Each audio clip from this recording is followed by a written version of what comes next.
Blessings. Welcome to today's Law Enforcement Daily Devotional. Today we're in Hosea, chapters 1 through 7, and we'll finish it tomorrow and reading chapters 8 through 14. But today's devotional, God tells Hosea, the prophet, to go marry a prostitute or he doesn't tell him which one to marry, but he says go marry a prostitute. So he marries this woman named Gomer. Um, they have a child that God names, and it's interesting because I'll be honest, this caught me by surprise because I like to make lists, and I've made lists before of names of people that God chose their name when they were born, or God may have changed their name as they had a spiritual change. But this somehow missed my list. God said, or the angel said to name Jesus Emmanuel, for he will save his people from their sins. Matthew 1:21. He tells uh, John the Baptist's mother, Elizabeth, to name her son John.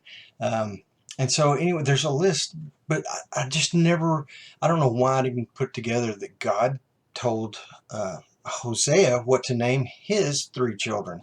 And it's just interesting to put them in the list with Jesus and John the Baptist, but here they are. So, but God does this for a very specific reason. I think today, if God told somebody, "Hey, go out and marry a prostitute," they'd be like, "Well, that can't be from the Lord. It doesn't make sense." Yeah, well, not in sometimes not in our economy. But God does this. Gomer has a child with um, Hosea, and they name him Jezreel.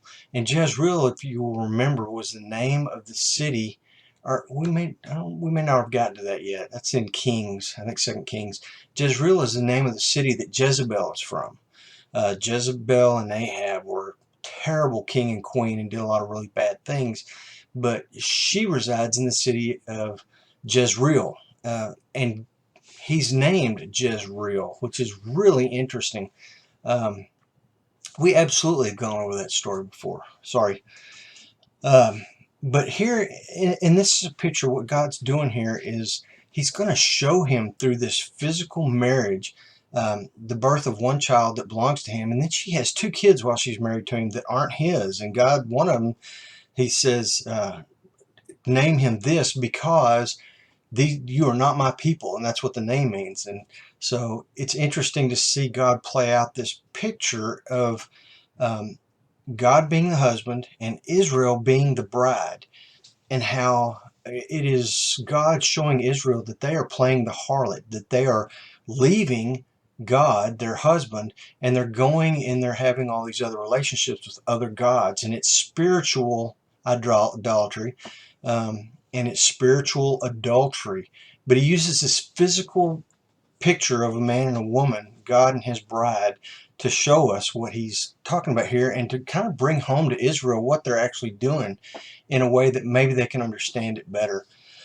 Chapter 2, verses 3 through 7, God tells about, or Gomer thinks that she's gotten all these gifts and she's gotten all these things, and she's made money through her prostitution, and now, she claims all this is her own.